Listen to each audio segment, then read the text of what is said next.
Assalamualaikum warahmatullahi wabarakatuh. Nama saya Muhammad Wahyu Haryadi. Saya ingin menjelaskan tentang penulisan dan pembukuan Al-Quran. Yang pertama, penulisan Al-Quran. Penulisan Al-Quran itu dibagi menjadi 3 periode, yaitu pada zaman Nabi Muhammad SAW. Yang kedua, pada masa Abu Bakar As-Siddiq. Dan yang ketiga, pada masa Utsman bin Affan. Yang pertama, pada masa Nabi Muhammad SAW. Tahap pertama ini dimulai pada masa Nabi Muhammad pada masa Nabi Muhammad SAW. Saat ini hanya sedikit orang yang bisa membaca dan menulis karena keterbatasan media tulis. Sampai saat itu umat Islam yang mendengar ayat tersebut langsung menghafal dan menuliskannya di media seadanya, seperti di kulit unta, pelepah kurma, dan permukaan batu.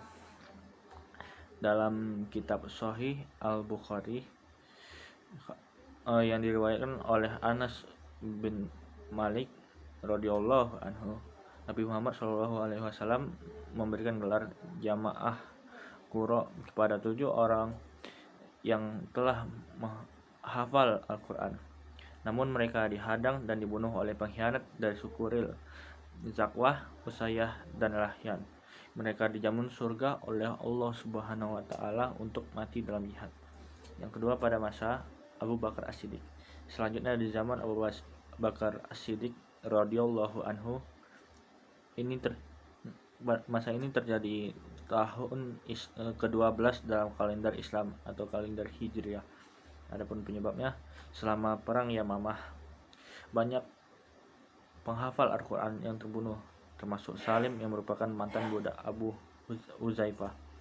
Abu Bakar kemudian memerintahkan agar Al-Quran dikumpulkan agar tidak hilang. Buku Sahih Bukhari juga menyebutkan bahwa Umar bin Khattab mengungkapkan pandangannya kepada Abu Bakar setelah perang Yamamah. Yang ketiga, pada masa Utsman bin Affan. Tahap terakhir ini terjadi pada tahun 25 Hijriah. Pada masa pemerintahan Utsman bin Affan saat itu, dialek umat Islam dalam membaca Al-Quran berbeda karena perbedaan manuskrip. Utsman bin Affan yang takut fitnah segera memerintahkan agar naskah-naskah tersebut disusun menjadi satu jilid. Jangan bertengkar setelah Muslim membaca berbeda. Perbedaan antara koreksi Abu Bakar dan Utsman terletak pada tujuannya. Tujuan Abu Bakar adalah untuk menuliskan dan mengumpulkan semua ayat Al-Quran dalam satu naskah agar tidak tercecer atau hilang. Tujuan Utsman di sisi lain adalah untuk mengumpulkan Al-Quran karena ada takut perbedaan dialek ketika membacanya. Oleh karena itu, koleksi manuskrip Al-Quran ada banyak. Yang kedua, pembukuan Al-Quran.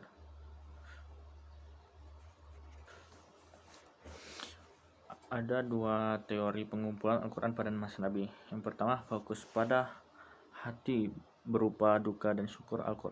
Al-Quranul Karim memusatkan perhatiannya hanya pada menghafal dan menghayati Al-Quran sehingga dia bisa menguasainya sebagaimana diturunkan, sehingga menjadi nabi seorang miskin yang tidak bisa membaca tiris sama sekali terungkap.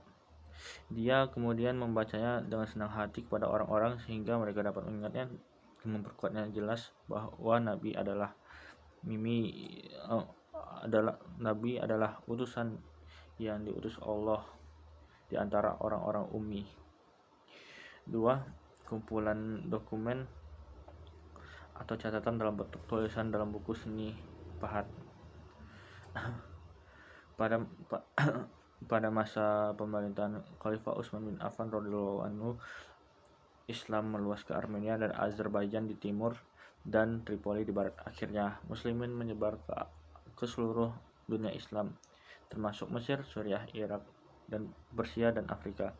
Kemanapun mereka pergi, di sana pun mereka tinggal, Al-Quran tetap menjadi imam mereka, dan di antara mereka ada yang menghafalnya. Mereka juga berbeda dalam membaca Al-Quran. Semula perbedaan bacaan ini disebabkan oleh Nabi sendiri yang memberikan kebebasan kepada suku-suku Arab Muslim yang hidup pada masa itu untuk membaca dan membaca dan memahami Al-Quran sesuai dialek mereka.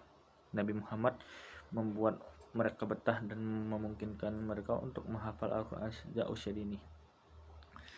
Pembukaan Al-Quran pada masa Khalifah Utsman bin Affan memiliki beberapa keunggulan. Yang pertama, untuk meyakinkan umat Islam tentang bentuk mushaf dan ejaan yang sama dari kitab suci mereka. Yang kedua, walaupun terdapat perbedaan bacaan, namun bacaannya harus padu agar tidak bertentangan ejaan mushaf yang lain. Yang ketiga, menyatukan urutan surah sesuai nasihat Rasulullah. Urutan surah saat ini adalah urutan surah yang digunakan Rasulullah ketika mengulang bacaan Al-Quran setiap hari sebelum bulan Ramadan. Pengumpulan Al-Quran. Jadi pada intinya Al-Quran pada satu mushaf mempunyai 3 fase, yaitu pencatatan Al-Quran di masa Nabi. Yang kedua, pengumpulan Al-Quran pada masa Abu Bakar. Dan yang ketiga, pembukuan Al-Quran pada satu mushaf pada masa Utsman bin Affan. Segitu pembahasan materi dari saya. Wassalamualaikum warahmatullahi wabarakatuh.